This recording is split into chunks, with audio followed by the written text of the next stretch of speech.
Peoples party समझती है कि हम सब के सब घास खाते हैं और जो तुम करते रहोगे हम उसी को उसको खामोशी से बर्दाश्त करते रहेंगे। जब मलिर डिस्ट्रिक्ट बना था तो आफाक ने उस वक्त कहा था कि ये मलिर डिस्ट्रिक्ट कल कराची का हिस्सा नहीं होगा। और इसी फेडरल एरिया में अल्ताफ साहब की गली में बेकरी तक बंद थी मैंने जब स्ट्राइक की कॉल दी थी, इसलिए कि कौम को इस बात का एहसास था कि आफाक सही कह रहा है।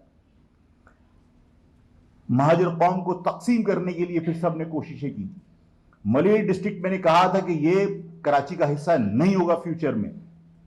मलिर डिस्ट्रिक्ट के अंदर लसानी बुनियादों पर तमाम सिंधी आबादियों को, गोटों को शामिल करके और तमाम जो आमदनी के जराए थे, जो स्टील मिल, पोर्ट कासिम, ये तमाम मलिर डिस्ट्रिक्ट का हिस्सा है। PIA, Korangi industrial area, Landhi industrial area, ये तमाम का तमाम जहां से रेवेन्यू जनरेट होता है वो मलिर डिस्ट्रिक्ट का हिस्सा है। और कोई भी नोटिफिकेशन उठा लेना आफाक की बात साबित करने के लिए कि आफाक गलत है, कोई नोटिफिकेशन उठा लेना, कोई स्टैंप उठा लेना मलिर डिस्ट्रिक्ट की, हर डिस्ट्रिक्ट के साथ लिखा होगा Korangi district Karachi, district central Karachi, लेकिन मलिर डिस्ट्रिक्ट के साथ कराची नहीं लिखा होगा। आप सब आंखें बंद करके बैठे रहो। लेकिन मैं आज फिर आपसे कह रहा हूं कि मैं पीपल्स पार्टी के तमाम जुल्म और ज्यादती पर पीपल्स पार्टी को थैंक्स बोलता हूं, इसलिए कि पीपल्स पार्टी ने यह साबित किया कि वो महाजरों की दुश्मन जमात। कराची के अंदर आज यूनिवर्सिटी के अंदर कोई एक कोर्स, चाहे वो बिजनेस एडमिनिस्ट्रेशन का हो, अगर मैं यानी कराची का बच्चा, कराची का कोई भी शख्स अगर उस कोर्स के लिए 1 लाख रुपए सेमेस्टर के दे रहा है ना, तो 30,000 रुपए सिंध यूनिवर्सिटी में जाते हैं। यहां अगर 2,20,000 रुपए दे रहे हैं तो वहां 80,000 रुपए जाते हैं। यहां 55,000 स्टूडेंट्स के अंदर 26-27 गाड़ियां आपके पास हैं जो पॉइंट्स हैं यूनिवर्सिटी के। और सिंध यूनिवर्सिटी के अंदर टोटल 22,000 स्टूडेंट हैं, 70 पॉइंट्स हैं। हर जगह 3 का मुकाबला या 4 का मुकाबला है, यानी हम 4 और 1 सिंधी बराबर, हम 4 और 1 सिंधी बराबर। और सिर्फ ये एक जगह नहीं है, इसी डिस्ट्रिक्ट सेंट्रल में जहां आप बैठे हैं प्रोविंशियल असेंबली की सीट के ऊपर 2,68,000 वोट भी हैं। और देही इलाकों के अंदर 45,000 और 58,000 के ऊपर सूबाई असेंबली का बंदा मुंतखब होकर आता है, यानी उसकी जो टोटल रजिस्टर्ड वोटर्स की तादाद है वो 58,000 है, 45,000 है। यहां 2,68,000 के ऊपर एक प्रोविंशियल असेंबली की सीट है, 5 गुना ज्यादा। इसका मतलब है कि 5 महाजरों का 1 वोट और 1 सिंधी का 1 वोट। तो इस कराची की आबादी को किस तरह उन्होंने 5 से डिवाइड करके आपको असेंबली में भेजा है। तो आप असेंबली के अंदर कभी भी अपने हुकूक का दिफा नहीं कर सकते। मैंने हमेशा कहा है और आज फिर कहता हूं कि महाजरों के मसले का हल सिर्फ और सिर्फ अलहदा सूबा है। और पीपल्स पार्टी का मैंने शुक्रिया इसलिए अदा किया कि पीपल्स पार्टी अपने इकदाम से महाजरों को खुद अलहदा सूबे की तरफ धकेल रही है। पीपल्स पार्टी ने अलहदा सूबे के लिए राह हमवार करना शुरू कर दी। आप कहां कहां जुल्म करोगे और किस किस जुल्म के ऊपर महाजर खामोश होगा, किस किस जुल्म के ऊपर पीपल्स पार्टी की वाह करेगा। जाहिर है कि पीपल्स पार्टी से निजात हासिल करने का वाहिद तरीका सिर्फ यही है कि अलहदा सूबा हासिल किया जाए। और अलहदा सूबे की राह पीपल्स पार्टी खुद हमवार कर रही है। पीपल्स पार्टी ने खुद हमारे साथ जुल्म करके, ज्यादती करके, जो इम्तियाजी सलूक है उसके जरिए उसने साबित किया। आप सोचिए, पूरी कराची की डेवलपमेंट के लिए जितना पैसा नहीं है, पूरे कराची के अंदर डेवलपमेंट के लिए जो बजट नहीं रखा नहीं गया उससे 3 गुना ज्यादा सिर्फ सीएम हाउस की तरक्यात के लिए, सीएम हाउस की मेंटेनेंस के लिए पैसे रखे। 3.5 करोड़ लोग और चंद वडेरे, उनकी हैसियत बराबर है।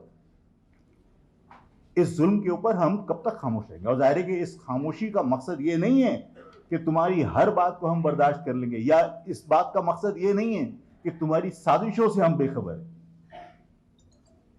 मुझे एग्जैक्टली याद नहीं आ रहा, मैंने कहीं किसी जगह एक मतलब मुझे शेर याद होते नहीं है, ईमानदारी की बात ये। मतलब ये सोचना गलत है कि तुम पर नजर नहीं, मसरूफ हम बहुत है लेकिन बेखबर नहीं। तुम जो साले सीएम हाउस में करते हो हमें पता है, तुम जो हमारे खिलाफ साजिशें करते हो हमें पता है।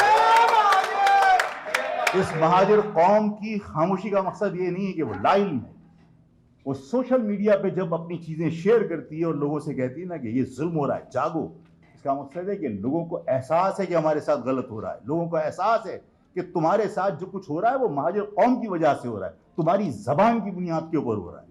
मैं आज लिख कर देता हूं, मैं मर जाऊं तब भी याद रखना कि अल्ताफ हुसैन भी इसी महाजर नजरिए के ऊपर आके काम करेगा, जब भी काम करेगा। अब मुत्तहिदा के नाम पर अल्ताफ हुसैन भी काम नहीं करेगा।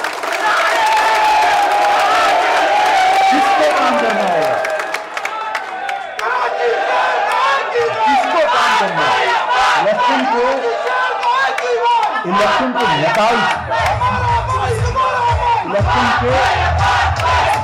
इलेक्शन के नताइज सरकार बना सकती है, इलेक्शन के नताइज सरकार बना सकती है, लेकिन क्या लोगों के दिलों के अंदर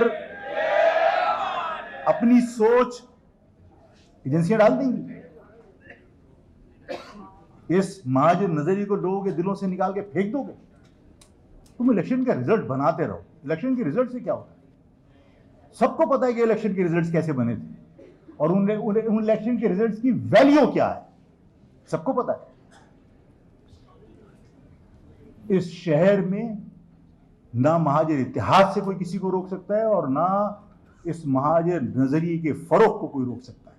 और मैंने जिस तरह कहा कि मैं आपको लिख कर देता हूं और मेरा ये यकीन है, ईमान है मेरा, इस हद तक मैं कहता हूं कि मुझे कोई शक नहीं है कि जिसको भी आज पॉलिटिक्स करी, और फिर जिन लोगों ने मुत्तहिदा के नाम पर काम किया था, मैंने उनसे कहा कि तुम दहकते हुए तवे पे बैठ के पंजाब से वोट लेके दिखा दो, मैं तुम्हें मान जाऊंगा कि तुम्हारी सियासत जायज थी। तुम्हें किसी ने वोट नहीं दिया, तुम्हारी जड़ें महाजर कौम के अंदर है। तुम इमली का पौधा लगा के आम खाने की कोशिश करोगे, कभी मुमकिन नहीं है। हमारी पॉलिटिक्स लसानी थी, हमारी कौम के हवाले से हमारी पॉलिटिक्स है। हम कौमी धारे की सियासत कैसे कर सकते हैं जब तक मेरे घर की आग ना बुझे? मैं किसी का खेत सैराब करने कैसे जा सकता हूं जब तक मेरे घर की आग ना बुझ जाए, मेरे घर के लोगों को हुकूक मिले नहीं? मैं पंजाब को जालिम के मजलूम कहकर उनके हुकूक की बात करूं, मैं पख्तूनों के हुकूक की बात करूं? यार, मेरे घर के लोग बेरोजगार हैं, मेरे घर के लोगों के साथ जुल्म और ज्यादती हो रही है, मुझे पहले अपने घर के लोगों के मसले हल करने। क्या आप अपने घर की लगी आग को छोड़कर किसी और के घर में उसके लॉन में पानी डालने जाएंगे? अकलमंदी है। यही बात मैंने कही थी। कोई शख्स तुम्हें तस्लीम करने के लिए तैयार नहीं है, सिर्फ तुम्हारा इत्तेहाद उन्हें मजबूर करेगा कि तुम्हें वो तस्लीम करे। तुम्हारा इत्तेहाद उन्हें मजबूर करेगा कि तुम्हारी वो इज्जत करे। तुम्हारा इत्तेहाद उन्हें मजबूर करेगा कि तुम्हारी कदर करे। तुम्हारे इंतशार को देखकर लोग हंसते हैं।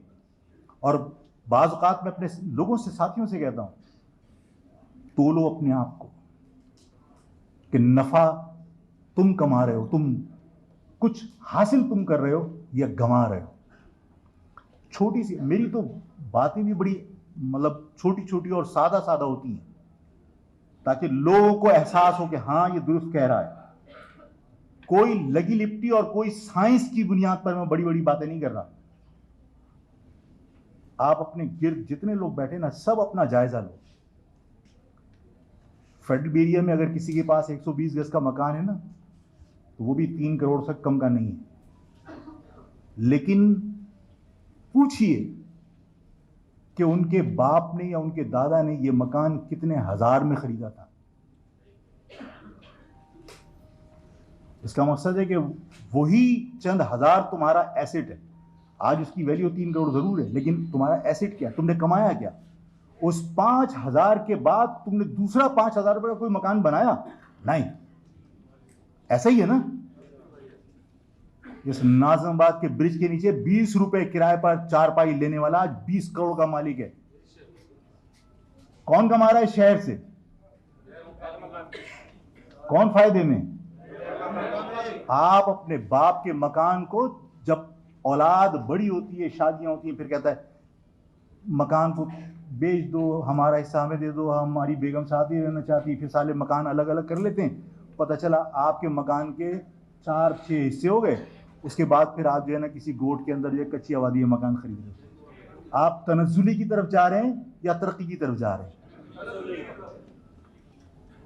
ये वो हक़ाइक़ हैं जिन्हें आप लोगों से डिस्कस कीजिए कि तुम्हारे शहर में जो लोग 20 रुपए किराए पर चारपाई लेकर नाजमाबाद के ब्रिज के नीचे सोते थे, आज उनके डंपर लोडर चलते हैं। आज 20-20 करोड़ रुपए की उनकी प्रॉपर्टीज हैं इस शहर में आकर। इस शहर के अंदर सब जानते हैं कि हैवी ट्रैफिक 12 बजे से पहले अलाउ नहीं है, लेकिन पूरे दिन वाटर टैंकर घूम रहे होते हैं।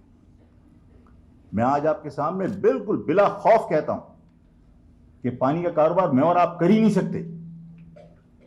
ये जो पानी का कारोबार है, ये वो बाअसर लोग कर रहे हैं जिन्हें कोई पूछने वाला नहीं है, जिनको जो कानून से मुंह भर रहा है। जब उनके टैंकर इस रोड के ऊपर दंदनाते फिरेंगे तो इंसान तो मरेंगे। इस शहर के लोगों को जानवर और कीड़े मकोड़े समझना बंद करो।